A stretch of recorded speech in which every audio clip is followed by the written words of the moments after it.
जय भीम नमो बुद्धाय। साथी आप लोगों का हमारे नए ब्लॉग में स्वागत है। आप लोग कैसे हैं गाइस, कमेंट करके बताएं। और गाइस आज हार्दिक शुभकामनाएं आप सभी को माता सावित्रीबाई फुले की जयंती की।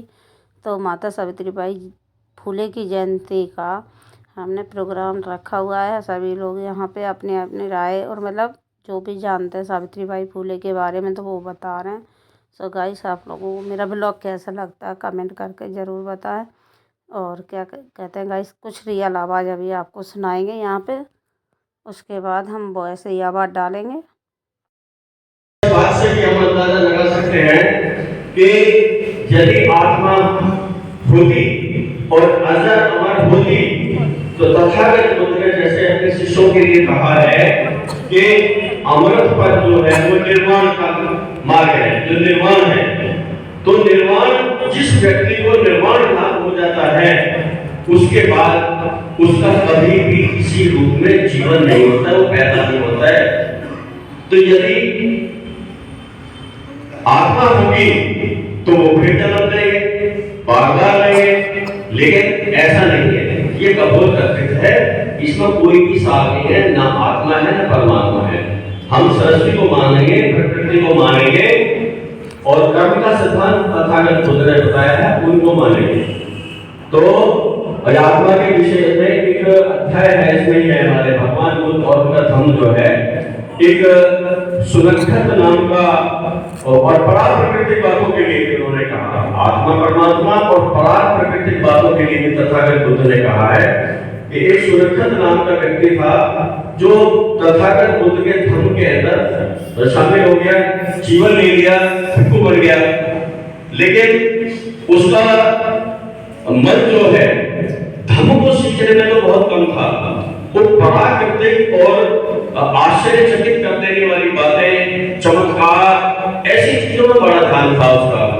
तो उसको कई साल हो गए, वर्षों हो गए, लेकिन तथागत बुद्ध ने कभी इन विषयों पर चर्चा ही नहीं। अब वो इंतजार करता था कि तथागत अब बताएंगे प्रकृति के शुरुआत का जो रहस्य बताएंगे, अंत कैसे होगा वो बताएंगे। लेकिन तथागत बुद्ध ने इन सब चीजों को छोड़कर ये शीलों पे ध्यान दिया है कि जो शील है, जो शील बता रहा हूँ और अष्टांगिक बात जो बता रहा हूँ, सिर्फ इनके ऊपर ध्यान दो और किसी चीज पर ध्यान मत दो। तो वो जो सुरक्षा था, कोई जैसे पहले 6 गुरु थे और भी बहुत सारे ब्राह्मण थे, उनके भी अपने संप्रदाय के आश्रम थे। वहां जाकर वो सुरक्षा कहने लगा उससे ब्राह्मण से कि अब मैं तथागत बुद्ध का जो धम्म है इसको छोड़ दूंगा, जीवन ही छोड़ दूंगा। कहने लगे ऐसा क्या, ऐसी क्या बात कि लोग दूर दूर से आते हैं, भिक्षु बनने के लिए भिक्षु बनते हैं और तथागत बुद्ध के धम्म को सीख के सद्भाव में चलते हैं, अनंत लाभ करते हैं। तुम्हें ऐसी क्या दिक्कत है? कहने नहीं, तथागत बुद्ध परार प्राकृतिक बोधिसत्व बाबा साहब को नमन, भिक्षु एकल को नमन, आप सभी उपासक उपासिकाओं को नमन करते हुए आज हम पद से जिस पाठ का वाचन करने जा रहे हैं उसका शीर्षक है ना पछताने वाले कर्म को करना ठीक है। सुमन माली की कथा, स्थान राजगृह बेलूर। राजगृह में राजा बिंबिसार नाम का सुमन नाम का एक माली था। वह प्रतिदिन राजा के पास 8 नाली फूल लाता था। इसे राजा की ओर से नित्य 8 काशार्पण मिलते थे। एक दिन उसने भिक्षाटन करते समय भगवान को देखकर प्रसन्न होकर मन में सोचा, चाहे राजा मुझे मार डाले या राज्य से निकाल दे, मैं तथागत की पूजा करूंगा। उसने उन फूलों से भगवान की पूजा की। घर आने पर सुमन माली की पत्नी ने पूछा, फूल कहाँ है? उनसे तो मैंने शास्त्रा की पूजा कर दी। सुमन ने कहा। पत्नी ने फिर पूछा, अब राजा फूलों के बिना क्या करेंगे? सुमन ने कहा, भले ही मुझे राजा बंदी बना ले, मेरा वध करा दे या मुझे देश निकाला दे दे, मैंने तो अपने जीवन का मोह छोड़कर शास्त्रा की पूजा की है। पत्नी बोली, अरे कम्बल, ये राजा बहुत भयंकर होते हैं, वे क्रुद्ध होकर हमारे हाथ में राखी कटवा सकते हैं, फिर तेरे द्वारा किए गए कर्म से मेरा भी अनर्थ हो सकता है। इस प्रकार कहती हुई वह राज दरबार में पहुंची और राजा से निवेदन किया, महाराज, मेरे पति से मेरा कोई संबंध नहीं है, मैं उसे छोड़ आई हूँ। राजा ने समझ लिया कि इस स्त्री की बुद्ध से श्रद्धा नहीं है, अतः वह इससे बोला, तुमने उसे छोड़कर उचित किया, मैं उसके लिए दंड सोचूंगा। जब राजा की पूरी बात का पता लगा तब उसने माली को बुलाकर उसके विचारों के संबंध में पूछा, तुमने मेरे लिए लाए गए फूलों से तथागत की पूजा की थी। राजन, आप भले ही मेरा वध करा दें या देश निकाला दे दें, हाँ, मैंने उन्हीं फूलों से तथागत की पूजा की थी। सुमन ने कहा। राजा ने अतिशय प्रसन्न होकर कहा, माली, तुम वास्तव में महापुरुष हो। इस प्रकार उसकी प्रशंसा कर 8 हाथी घोड़ा, दासी आभूषण तथा 8,000 काशार्पण, 8 समालग्रंथ स्त्रियां और 8 गांवों को उसे दे दिया। संध्या समय विशाल धर्म सभा में सुमन माली की सर्वाधिक संपत्ति पाने के संबंध में चर्चा चल रही थी, परंतु तथागत सम्यक संबुद्ध ने आकर कहा, जिस कर्म को करके पछताना नहीं पड़े, प्रत्युत उसे संग्रहण करने के समय सामंजस्य उत्पन्न हो, वैसे कर्म को ही करना चाहिए। उपदेश देते हुए इस बात को कहा था, तयंच कर्मं कर्तुं साध्यं कर्तवा नामुत्पत्ति, यस्य पतितो सुखिनो विपाकं पाटिसेवति। समस्या है या अपने विचार है उनको लेकर उनके पास गए थे, तो उन्होंने अपना वादा पूरा किया है। वो आए हैं, उनका बहुत बहुत स्वागत है समता बुद्ध विहार में। और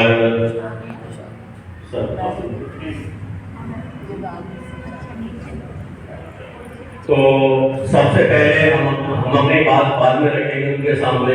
हमारा जो सवाल है, मैं चाहूंगा कि एक बार यहाँ पर आए, उनका स्वागत करना चाहते हैं।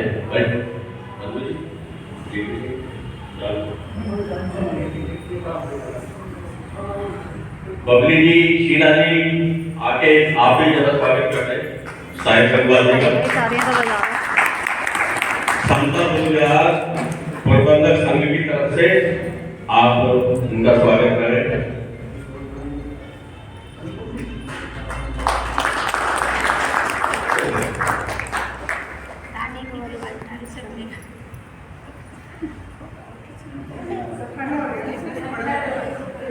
भाई अनुपम जी स्वागत कर रहे हैं साहिब संगवाल जी का। डॉक्टर राधेश्याम जी आ जाओ, आप भी गंगवाल साहब तो स्वागत कर दो।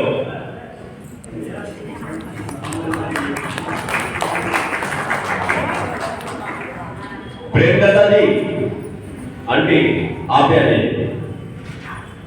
वो करोड़पाल वाली आंटी शकुंतला जी आप आ जाओ। कोई बात नहीं, आपका इलाका कोई बात नहीं है, समाज को अपना एक ही है।